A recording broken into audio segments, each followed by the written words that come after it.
오늘 주일부터 출애굽기 강해 말씀을 여러분과 함께 나누려고 합니다. 구약성의 출애굽기 말씀은 하나님께서 이스라엘 백성들을 출애굽하여서 가나안 땅으로 인도해가는 긴 여정을 기록한 하나님의 말씀입니다. 성경에서 가장 중요한 두 사건을 들라 한다면 구약에서는 이 출애굽 사건이고요, 신약에서는 십자가 사건이라고 말할 수 있습니다. 그 이유는 이 두 사건의 공통점이 성경에서 가장 중요한 핵심 메시지인 하나님의 구원의 역사를, 다른 말로 표현하면 하나님의 구속사를 우리에게 선포해 주고 있기 때문입니다. 출애굽기의 이 출애굽 사건은 이스라엘 백성이 애굽의 노예로 있을 때 그 이스라엘 백성을 구원하여 하나님의 나라의 백성이 되도록 하나님께서 행하신 구원의 역사시고요, 십자가의 사건은 죄 가운데 있는 온 인류를 십자가를 통해서 구원함으로 우리로 하여금 하나님의 나라 천국의 백성으로 살게 하시신 하나님의 구원의 역사를 선포한 말씀이기 때문에 그렇습니다. 그런 점에서 이 출애굽 사건과 십자가의 사건은 성경 전체를 끌어가는, 성경 전체를 관통하는 중요한 하나님의 그 구원의 역사 말씀의 두 축이다, 기둥이라 할 수 있습니다. 특별히 이 출애굽과 이 십자가의 이 사건은 성경 또 하나의 중요한 주제인 하나님의 약속과 성취라는 이 주제를 하나님의 구원의 역사와 함께 맞물려서 끌어가는 중요한 사건이 이 두 사건이기 때문에 이 출애굽 사건과 십자가 사건은 너무나 중요하죠. 십자가 사건은 하나님께서 구원자 메시아를 이 땅에 보내셔서 온 인류를 구원하시겠다고 약속하신 그 약속을 성취해 나가시는 그 모든 과정이 이 성경 말씀이고요, 동시에 좁혀서 이 출애굽 사건은 이스라엘 백성을 노예로부터 구원해서 하나님이 약속한 가나안 땅에 하나님의 백성으로 살도록 하겠다는 하나님의 약속을 이루어 가시고 성취해 가시는 과정이 이 출애굽기의 말씀이기 때문에 그렇습니다. 그런 점에서 이 오늘부터 나누게 될 이 출애굽 강해의 말씀 우리가 잘 배우고 이해한다면 출애굽 전체를 이해할 뿐만 아니라 하나님의 구원의 역사가 관통되는 성경 전체를 이해하는데 중요한 맥을 제공하는 아주 중요한 이 성경 이해의 통로가 될 수 있습니다. 오늘 본문 출애굽기 1장은 창세기 마지막 50장에 나오는 요셉의 죽음 이후에 계속되어지는 스토리, to be continued로 이어지는 말씀이 이제 출애굽기의 말씀입니다. 출애굽기 1장 1절을 보시면 야곱과 함께 각각 자기 가족을 데리고 라고 시작하지만 출애굽기 히브리 원문에는 이 야곱과 함께 앞에 그리고 and라는 단어가 추가되어 있습니다. 우리 한글 번역에는 이 그리고 and를 빼고 번역을 했는데 원문의 출애굽기 시작은 그리고 and로 시작해요. 이 말은 이 출애굽기가 창세기와 별개의 다른 책이 아니라 창세기와 계속 이어지는 하나의 책이다라는 것을 우리에게 상징적으로 보여주는 그러한 접속사를 할 수 있습니다. 그런데 이 출애굽기 1장을 우리가 자세히 묵상해 보면 이 출애굽기 1장부터 하나님의 중요한 섭리가 시작돼요.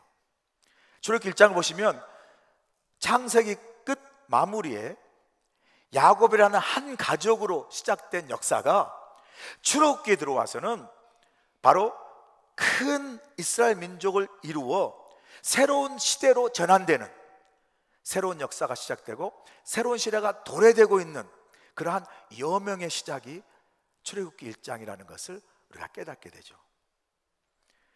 그런데 이 출애굽기에 이 야곱이라는 한 가족의 역사가 이제 전환되어서 이스라엘의 큰 민족을 이루어 하나님의 나라로 새롭게 시대를 열어가는 이 새 시대의 여명과 이 도래가 그저 평탄하게 이루어지는 것이 아니라 역사의 진통 속에서 이루어지는 것을 우리가 볼 수 있어요. 오늘 본문에 새로운 역사와 새로운 시대가 역사의 진통 속에서 이루어지는 것을 우리가 본문을 통해서 묵상하면서 우리에게 주시는 중요한 몇 가지 교훈들이 있습니다. 그걸 여러분과 함께 나누기로 하는데, 첫 번째 교훈은 바로 약속을 성취하시는 하나님을 믿으라는 교훈이에요. 본문 우리 7절 보시죠. 이스라엘 자손은 생육하고 불어나 번성하고 매우 강하여 온 땅에 가득하게 되었더라 그래요. 여기 보니까 출애굽기를 시작하면서 출애굽 저자가 제일 먼저 강조하는 것, 모세가 저자로 알려져 있는데 이 출애굽 저자가 제일 먼저 강조하는 게 뭐예요? 하나님은 약속을 신실하게 성취하시는 분이시다 라는 것을 마치 대전제적으로 선포하고 이 출애굽기를 시작하는 것을 우리가 볼 수 있습니다. 왜 출애굽 저자는 출애굽을 시작하면서 다름 아닌 하나님은 약속을 신실히 성취하시는 하나님이라는 대주제를 마치 선포하듯 그렇게 시작했을까?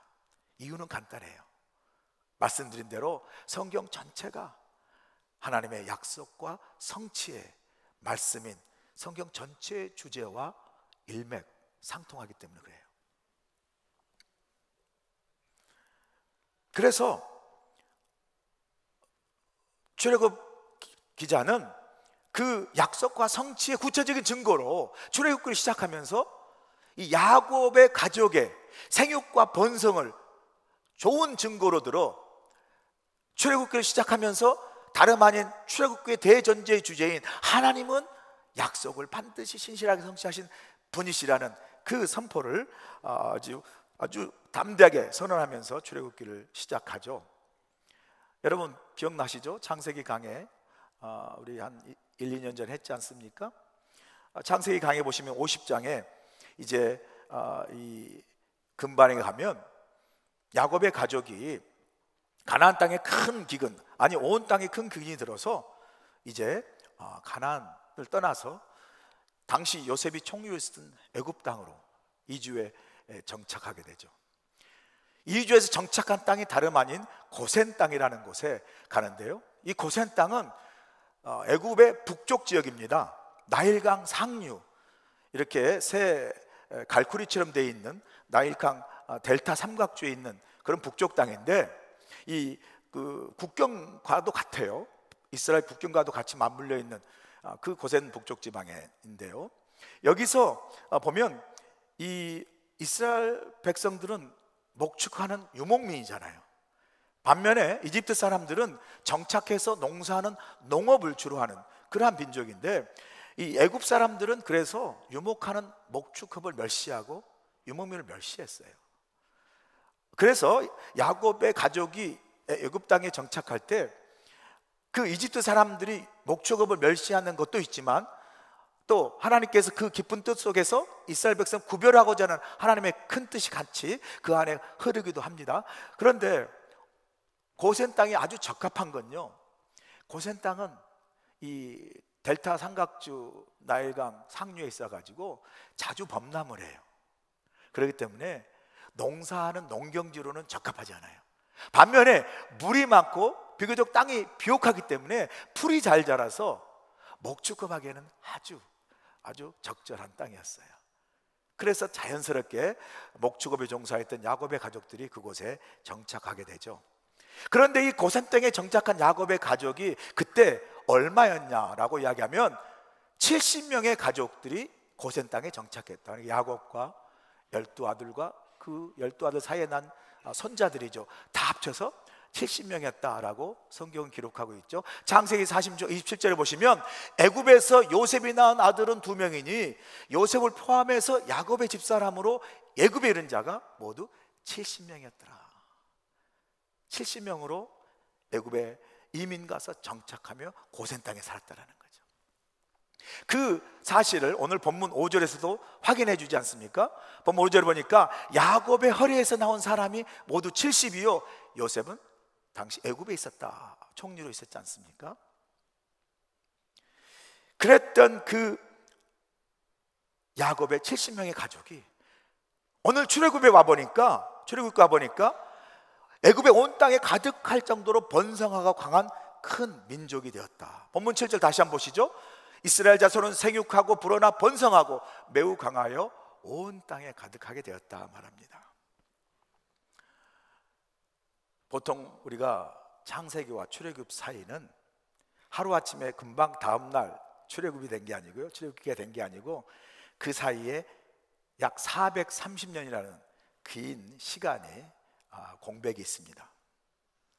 그런데 오늘 본문에 보니까 창세기와 출애굽기 사이에 그 430년이라는 긴 공백의 시간이 그저 단순한 침묵이요 공백의 시간이 아니라 사실 그 시간은 다름 아닌 하나님께서 약속하신 그 하나님의 약속의 말씀을 하나님이 신실하게 성취해 나가신 하나님의 시간이었다라는 것을 우리가 알 수 있죠. 70명으로 시작했던 야곱의 가족이 400년이 지나 어느덧 애굽의 온 땅에 가득한 큰 민족을 이뤘다라는 거예요. 이건 저절로 되어진 사건이 아니라 이미 하나님께서 창세기에 아브람, 야곱의 아버지인 아브람을 불러서 아브람에 허락한 축복, 그 약속을 출애굽 시대에 와서 이루신 것을 우리가 볼 수 있죠. 창세기 15장 5절에 가보시면 하나님 아브라함이 이렇게 약속합니다. 그를 이끌고 밖으로 나가 이르시되 하늘을 우러러 무뼈를 셀 수 있나 보라. 또 그에게 이르시되 내 자손이 이와 같으리라. 하나님께서 아브라함을 밤에 불러내셨어요. 그리고 하늘의 무뼈를 바라보고 아브라함아, 저 많은 별들을 보느냐?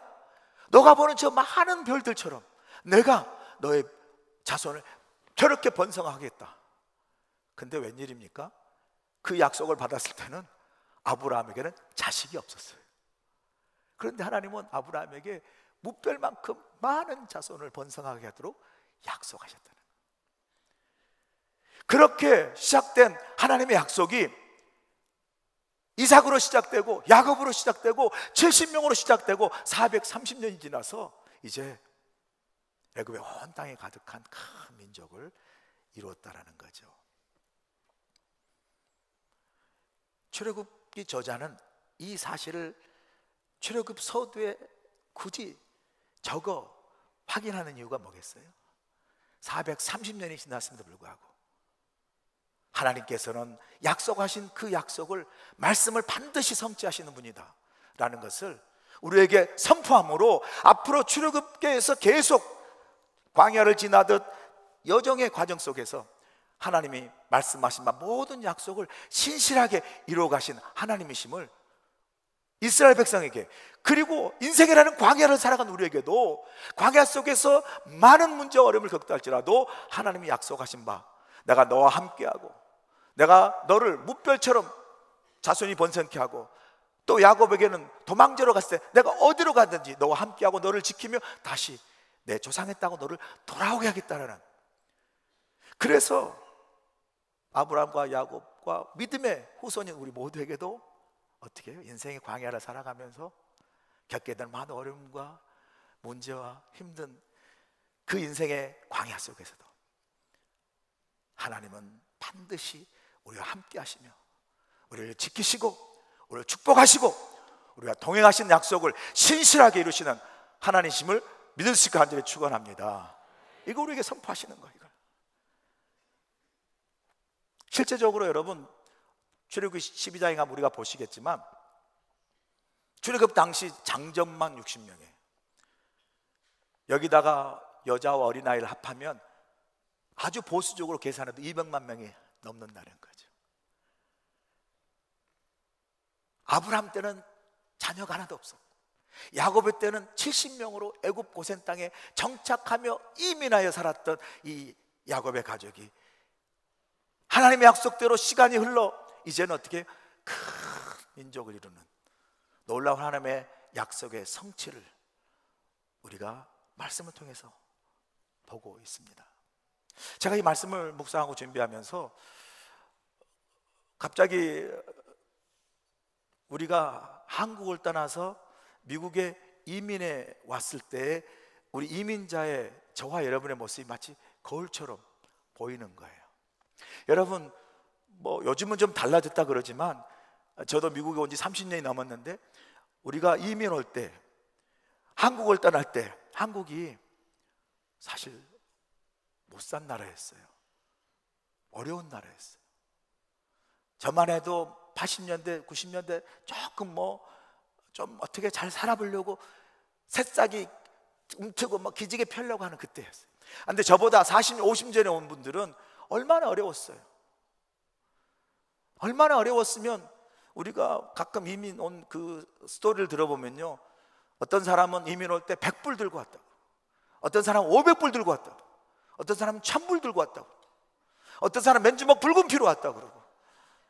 여러분 얼마 들고 오셨어요? 이 스토리는 사람마다 다 다르더라고요. 어떤 분은 제가 2부 때 설교하니까 700불, 그래서 제가 700불 들고 오셨구나. 우리가 얼마나 참 힘들고 어려운 시대에 왔나 걸 또 표현하면 잘 보여주는 게 뭔지 아세요? 저 한 사람 유학 오고 이민 오는데 온 가족 30명이 그냥 김포공항에 몰려가지고 비행기 가는데 막 손 흔들어요. 비행기에서 보이지도 않는데 막 손 흔들어. 비행기에서 보는 줄 알고, 안 타봤으니까 모르잖아요. 그러니까 막 보이는 줄 알고 해요. 저도 그랬거든요. 저보다 먼저 간 사람 보면서. 그게 뭐예요? 얼마나 힘들고 어려웠으면 다 미국 가면 영영 못 보는 거예요.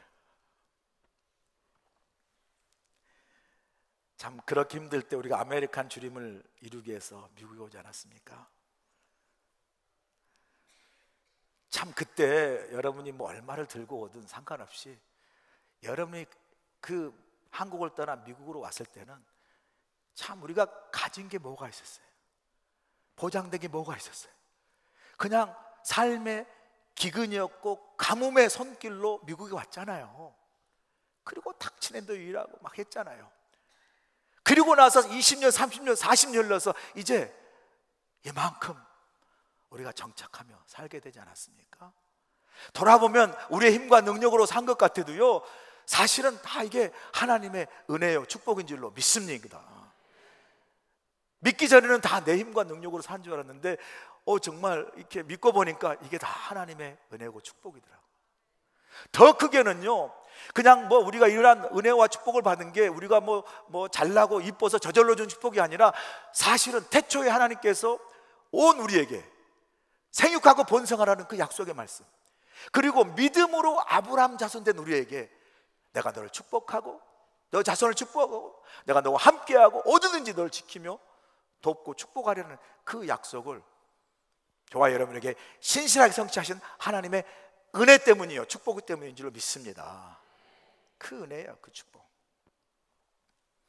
그래서 여러분, 앞으로 출애굽을 하여 광야를 지나가는 여정의 이스라엘 백성에게도 마찬가지고요, 또 우리가 앞으로 살아갈 인생의 광야를 지나가는 우리의 삶도 마찬가지예요. 제일 먼저 뭐가 필요해요? 돈도 필요합니다. 차도 필요해요. 집도 필요해요. 물질도 필요해요. 아니요, 무엇보다도 인생의 광야와 인생을 여정을 지나가는 과정에서 나와 함께 동행하시고 나를 지키시고 나를 도우시고 나를 축복하시는 이 신실하게 약속을 주시는 하나님을 믿는 믿음이 우리에게 필요한 줄로 믿습니다. Total trust, total faith, 전적인 신뢰, 전적인 믿음이 필요해요. 이게 흔들리면요, 우리의 삶도 흔들려요. 여러분, 광야를 살아가면서, 인생을 살아가면서 하나님을 믿는 전적인 믿음과 신뢰가 흔들리면요, 어떻게 해요? 그때부터는 우리의 생각이 앞서요. 우리의 방법이 앞서요. 그러다 실패하고 실수를 경험해요. 오늘 본문에 보면 이 새 왕인 바로 왕이 그 강성한 이스라엘 백성들을 막아보려고 하나님을 모르기 때문에 인간적인 방법으로 하나님보다 앞서가죠. 그러나 실패합니다. 실수합니다.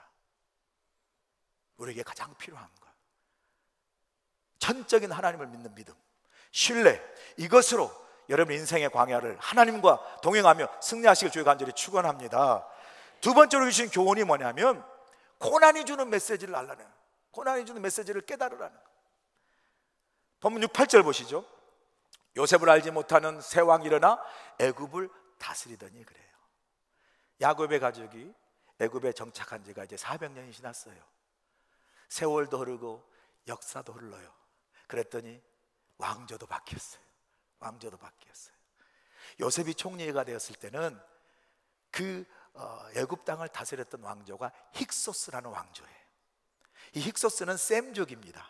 그리고 애굽 땅의 원래의 토착 민족이 아닌 팔레스타인과 사우디 쪽에 중동에서 넘어온 셈족이었어요. 셈족인 힉소스 왕조가 애굽 사람들을 다스리고 땅을 통치한 거예요. 그러니까 쉽게 말하면 중국 보시면 중국은 대부분 한족입니다. 그런데 한족이 실제로 나라 세운 건 별로 없어요. 뭐 송나라 때 한 번, 당나라 때 한 번 잠깐이고요. 중국의 대부분은 다 이방 민족이 침입해서 정복해 세웠잖아요. 만주족이 세운 건 청나라, 몽골족이 세운 건 원나라, 다 이방 민족이 세운 거예요.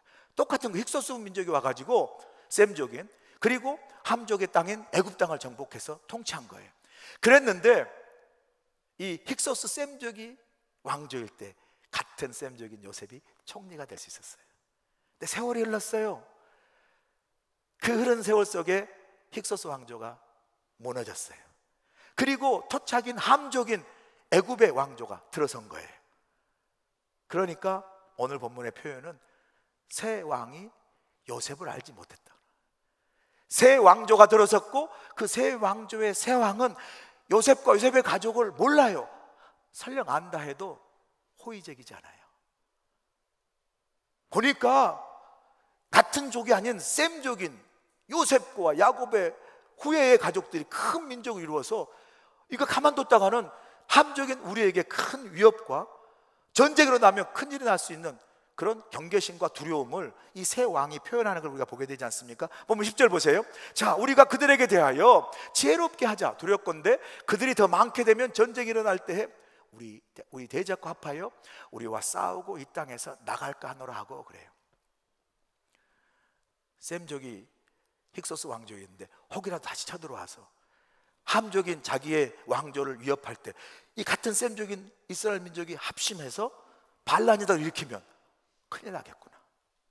그리고 반란 일으켜서 같은 셈족과 이 땅을 떠나버리면, 이 귀한 사람 떠나버리면 안 되지. 이게 아니고 요 셈족을 두어서 노예로 종으로 부려할 경제 재물이고 재산인데 뺏기면 안 된다라는 마음으로 새 왕이 아주 이 이스라엘 백성, 큰 민족인 이스라엘 백성들에게 경계심을 통하여 적대적 정책을 펼치죠. 본문 11절이 그 적대적 정책 아닙니까? 보세요. 감독들을 그들 위에 세우고 그들에게 무거운 짐을 지워 괴롭게 하여서 그들에게 발을 위하여 국고성 비돔과 라함셋을 건축하게 하니라. 새 왕이 이거 그대로 둬서는 안 되겠어요. 아주 잠재적 위협이에요. 그 싹을 자르고 아주 반란의 씨앗을 없애기 위해서 이 이스라엘 백성들, 큰 민족 이스라엘 백성들을 억압하고 학대하고 핍박하기로 결정한 거예요. 그래서 어떻게 합니까? 그들을 노예로 먼저 삼고 그 위에 감독관을 두고 이 국고성은 바로의 식량을 저장하는 성인 비돔과 라함셋을 짓게 해요. 근데 이스라엘 백성을 다 노예로 동원해서 밤낮으로 심한 노역과 부역을 하게 해요. 흙 이기게 하고 벽돌 만들게 하고 또 주위에 막 그냥 농사를 밤낮으로 지게 해가지고 고통 가운데 이스라엘 백성들이 시들어지고 약해지고 어떤 생각도 못 하게 그냥 딱 학대해서 아주 씨앗을 마르려고 하는 정책을 펴게 되죠. 그런데 여러분, 이 이스라엘 백성 입장에서는 갑자기 새 왕조가 일어나가지고 막 이스라엘 백성들 핍박하는 거예요. 학대하는 거예요. 박해하는 거예요. 노예로 삼아가지고 막 엄한 부역을 시켰다고 말하지 않습니까? 그러니까 얼마나 이스라엘 백성들이 힘들었겠어요. 그때 이스라엘 백성에게 유행했던 노래가 옛날이에요, 뭐 이런 노래가 그 옛날 시대가 너무 좋았던 거예요. 근데 새 왕조가 들어와가지고 이건 뭐 완전 노예로 삶 자체가 없는 거예요. 그러니까 얼마나 고통에 신음했겠어요. 그런데 여러분, 이렇게 새 왕조가 일어나서 고난과 핍박으로 인해서 고통이 시작되는 그 시점이 바로 다름 아닌 하나님께서 이스라엘 백성들을 출애굽해서 하나님의 백성으로 새로운 시대와 새로운 역사를 시작하는 시작점이었다는 거. 할렐루야. 이게요, 고난 속에 담긴 하나님의 섭리고 뜻이에요. 물론 고난당하는 이스라엘 백성들은 알지 못했겠죠. 새 왕의 억압과 학대와 핍박은 그저 그들에게 핍박과 학대와 고난이었겠지만, 그러나 사실은 그 고난 속에 하나님의 크신 뜻과 섭리가 숨겨져 있는 거예요. 여러분, 만약에 한번 생각해 보세요. 이스라엘 백성에게 요셉을 알지 못하는 새 왕조가 일어나지 않았다면, 그리고 새 왕이 일어나가지고 이스라엘 백성들을 학대하고 막 핍박하지 않았더라면, 과연 이스라엘 백성들이 애굽을 탈출했을까요? 출애굽했을까요? 애굽에 일어난 새 왕이 조금 선심을 얻기 위해서 배급도 주고 연금도 주고 정부 아파트도 주고 소설시켜도 준다 그러면, 아니 지금 좀 노예고 미등 국민으로 살아도 내가 지금 편하니까, 내 삶에 지금 문제가 없으니까, 그러니까 아마 무슨 출애굽은 출애굽이야, 여기가 좋다라고 살지 않았겠어요? 그런데 그들에게 갑자기 당한 이 고난이 그들을 애굽의 노예의 삶에서 출애굽에서 하나님의 백성의 삶으로의 새로운 삶의 시작, 새로운 역사와 새로운 시대를 열어가는 중요한 통로가 되었다라는 거예요. 이게 고난이 우리에게 던지는 중요한 메시지예요. 여러분, 그래서 우리 믿는 사람에게는 고난을 받을 때, 믿는 사람이라고 여러분 고난 없는 거 아니잖아요. 하나님께서 언제 예수 믿고 교회 다니면 고난 없다고 약속하신 적 있나요? 우리 믿어도 똑같이 고난 당하고 어려움 당하잖아요. 그러나 우리가 고난 속에 다른 게 뭐죠? 세상 사람은 고난은 고난이에요. 그냥 불행이에요. 운이 없는 거예요. 재수가 없는 거예요. 그러나 믿는 사람에게 우리 고난은 그 속에 나를 향한 하나님의 뜻이 있다, 이 고난 속에 나를 향한 하나님의 섭리가 있다라고 믿고, 그 고난 속에서도 하나님의 뜻을 발견하며 고난을 이기고, 오히려 그 고난을 통해서 우리의 삶과 믿음이 한나 더 업그레이드되는 놀라운 은혜를 경험하게 되는 줄로 믿습니다. 이게 믿는 사람이에요. 믿는 사람. 고난 때문에 우리가 하나님을 더 가까이 만나게 돼요. 여러분 가운데 고난 원하는 사람이 어디? 저도 고난 원치 않고 여러분도 고난 원치 않습니다. 아멘? 아멘 안 한 사람 고난 억수로 받으세요. 그냥 무지하 받기 원합니다. 그냥 매일매일 받으세요. 아니, 고난 원하는 사람이 어디 있어요? 그렇지만 원치 않은 고난이 오잖아요. 그럴 때 우리는 그 고난 때문에 어떻게 해요? 나는 왜 이렇게 운이 없고 정말 우리 되는 일이 없고, 그게 아니라 믿는 우리 그 고난이 올 때, 하나님 이 고난 속에서 내게 말씀하신 뜻이 무엇입니까? 이 고난 속에서 내게 주신 메시지가 무엇입니까? 그걸 통해서 우리가 또 하나님의 말씀 속으로, 하나님의 은혜 속으로, 하나님의 예배자로 더 깊게 나아가게 되고, 그 고난 때문에 내가 더 하나님의 은혜 안에서 믿음의 큰 사람으로 성숙하고 성장할 수 있다면 그 고난이 내게 유익인 줄로 믿습니다. 그래서 고난은요, 우리 삶의 웨이크업 콜이에요. 그냥 아무런 어떤 도전도 없이 그냥 모든 게 편하고 그냥 모든 게 다 큰 어떤 자극 없이 하루가 하루처럼 살아가는 우리가 어느 순간 고난을 딱 겪게 되면 깜짝 놀라죠. 이게 뭐지 하고 정신이 바짝 나는 거예요. 그래서 고난은 우리로 하여금 단순 우리 삶을 깨우는 웨이크업뿐만 아니라 우리의 믿음과 영혼을 깨우는 영적 웨이크업 콜이에요. 제가요, 매일 새벽마다 우리 100일 특세에 자녀를 위한 축복 기도를 합니다. 여러분 내신 거 다 적어가지고 매일 새벽마다 기도해요. 불을 끄고 우리가 간절히 부르시기 때문에 안 보이잖아요. 그래서 제가 이걸 샀어요. 사가지고 따닥 이렇게 하면 불이 켜지고 꺼져요. 엄청 비싼 거예요. 이걸 사가지고 매일 제가 기도해요. 기도해. 근데 신기하죠?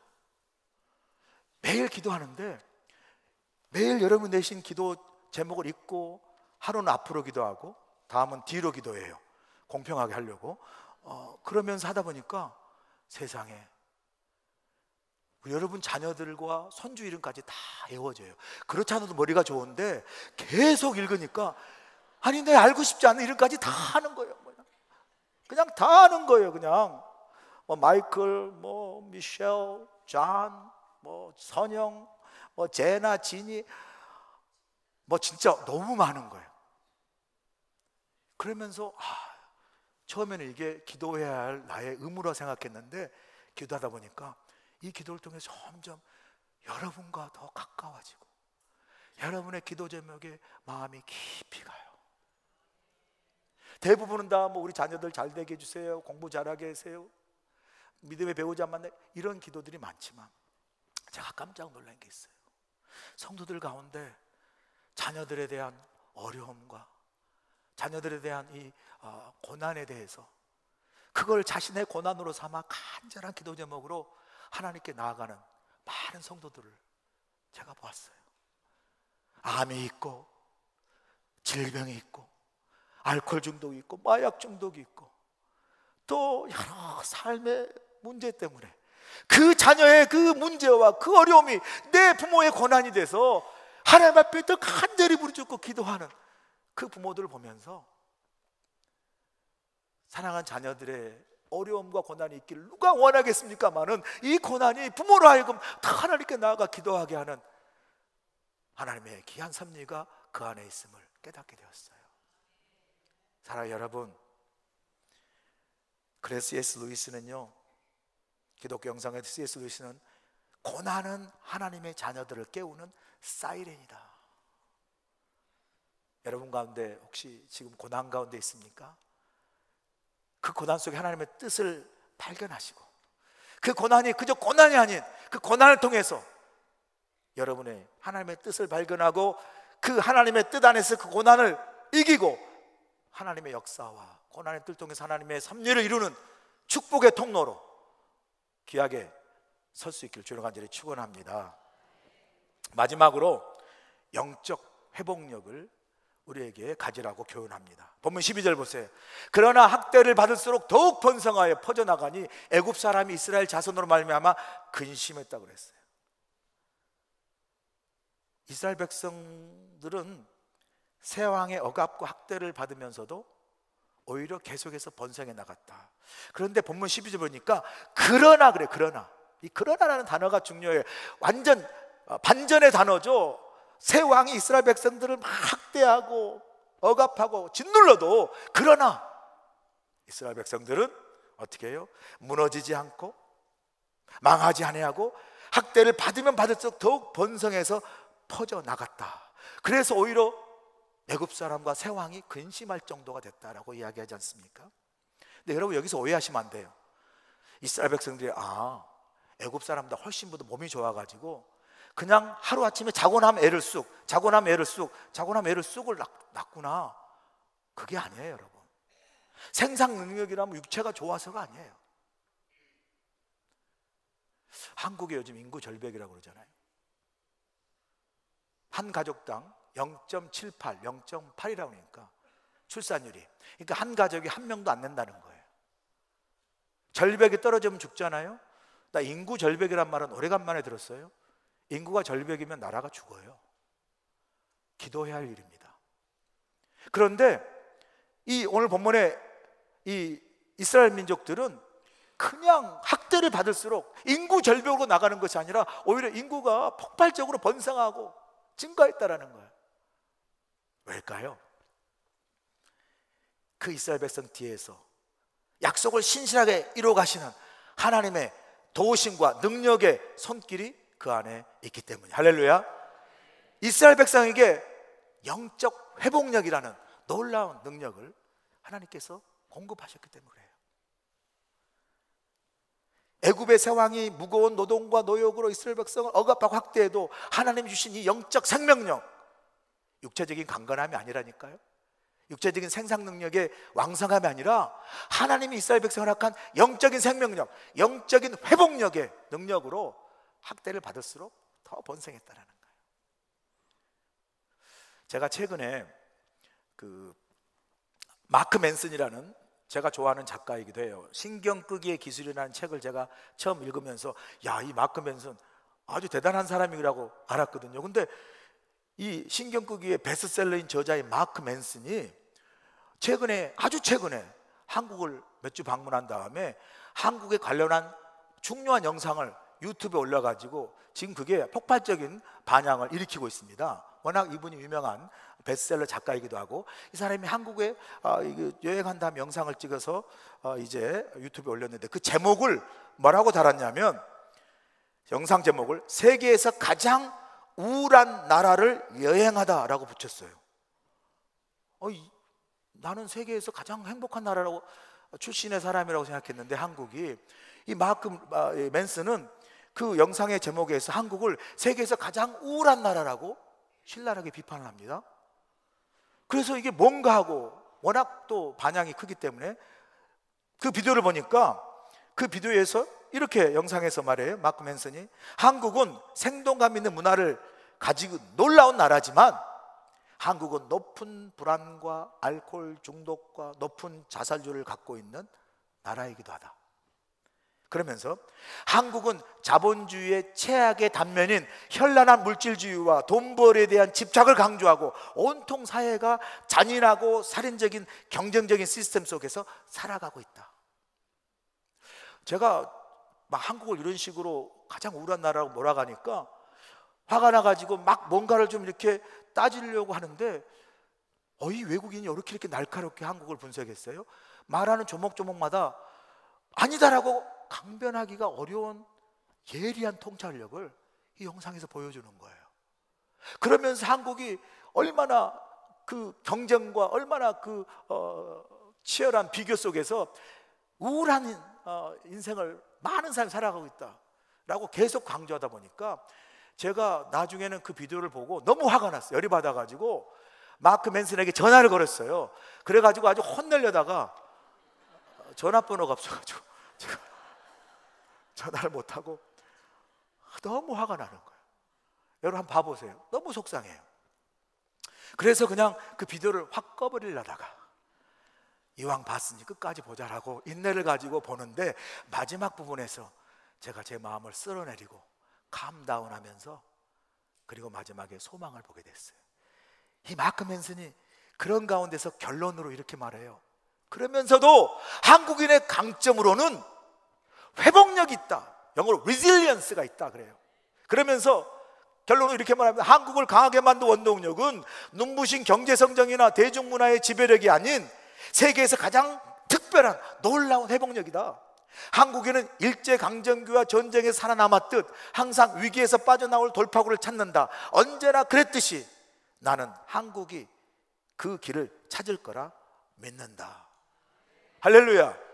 내 이 결론 아니었으면 마크면 나한테 죽었어요. 정말 죽었어.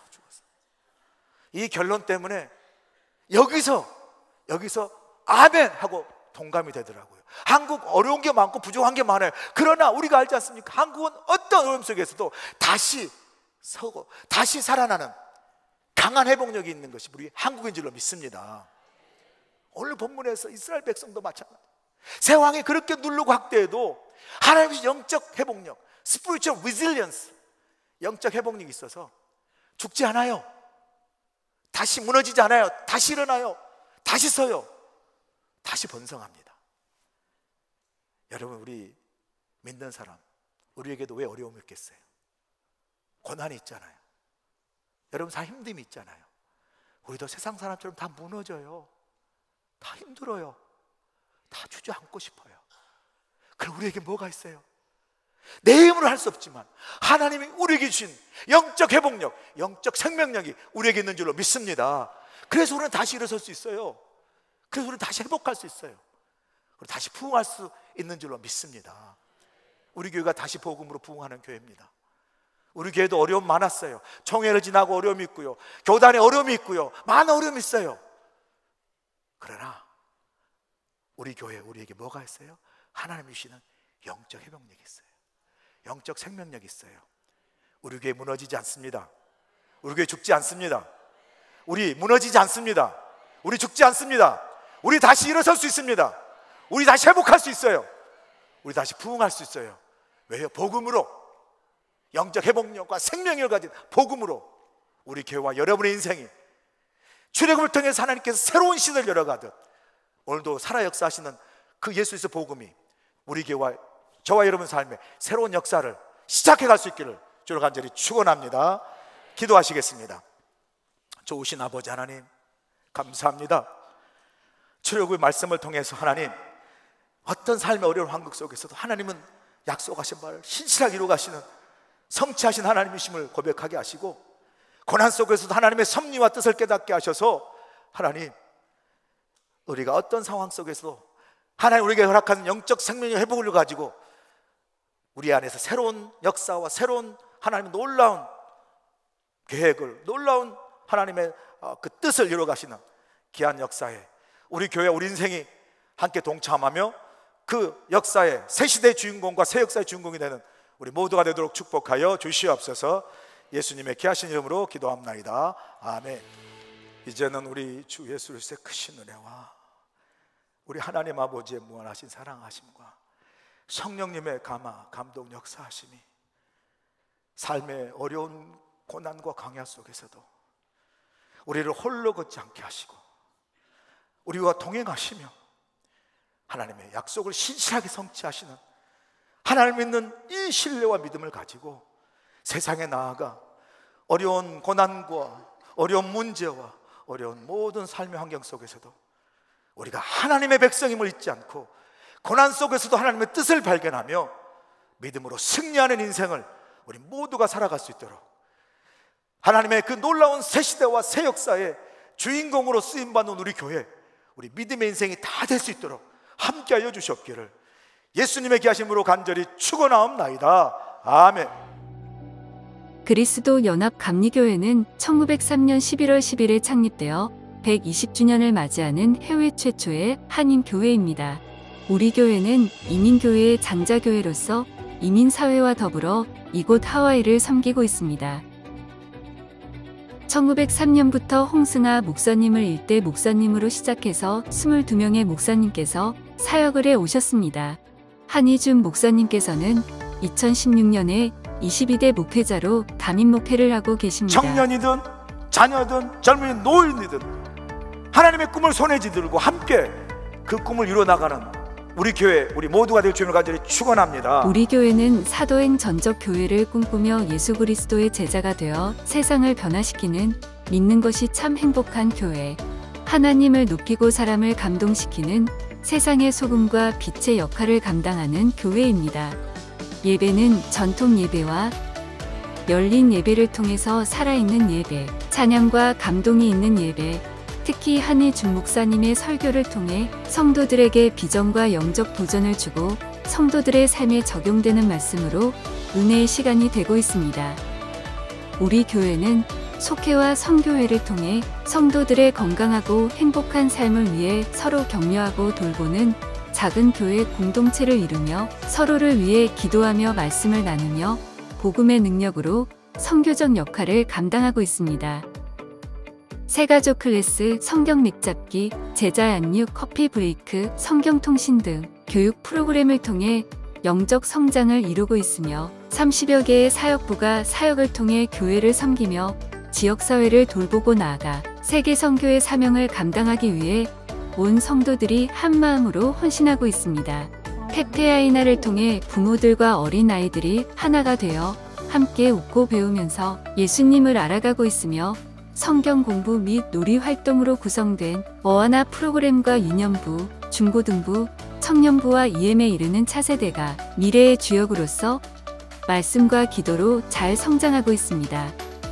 특별히 2021년에는 코비드 팬데믹의 영향 속에서도 복음의 열정을 갖고 선교를 감당하고 있는 선교사님들을 초청하여 세계선 교대회를 개최하여 10개 지역에서 14명의 선교사님들이 함께 참여하셔서 선교지에서 역사하신 하나님의 놀라운 역사를 함께 나누며 헌신을 다짐하는 귀한 시간을 가졌습니다. 창립 120주년을 맞아 다가올 10년으로 미래의 100년을 준비하는 부흥 2030 비전을 선포하며 교회의 선교적 사명을 감당하고 다가올 차세대를 위한 새로운 교회의 역사와 미래를 향해 온 성도가 한 마음으로 기도하며 나아가고 있습니다. 지난 120년 동안 지켜주신 하나님의 은혜에 감사를 드리며 우리 그리스도연합 감리교회는 다가올 100년을 준비하며 서로 사랑하고 이웃을 섬기고 전도하며 지역사회를 세워나가는 믿는 것이 참 행복한 교회로 성장해 나갈 것입니다.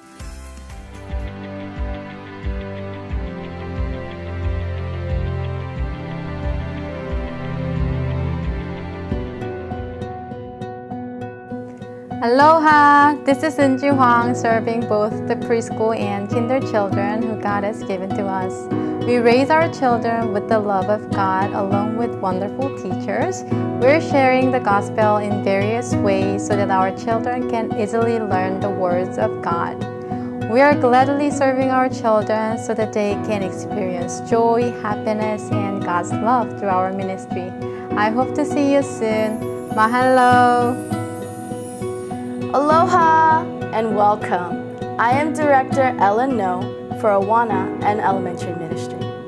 Together, teachers and I work together to strengthen our children's faith walks through the words of God, praise, and fellowship. Awana is a global program designed for the discipleship of over 4 million children. We invite you to join us in Awana and Sunday worship, and we look forward to seeing you soon. God bless you all. Aloha! Hello, my name is Nathan Lee and I am the youth pastor for our beloved 6th to 12th graders. Our youth ministry is a safe and encouraging community for students to build a firm foundation in their faith, identity, and future. During these years, students are trying to figure out who they are while learning how to successfully navigate and lead their lives. We hope to come alongside our youth during these formative years to support, encourage, and guide them with the Word of God and His love. Our vision is to see a youth that is awakened to the reality of Jesus Christ and to live passionately for Him. Our aim is to see our students powerfully encounter God's love, to empower them to go all in for Jesus, and to prepare them to live out their faith with courage and boldness. Our prayer is that our students will discover their eternal security in the purpose and the hope of the gospel as they experience the living power of the Holy Spirit in their personal lives. Our weekly gatherings are Fridays at 6:30 p.m. and Sunday mornings at 9 a.m. and 11:15 a.m. We look forward to getting to know our next generation youth and serving them. Mahalo!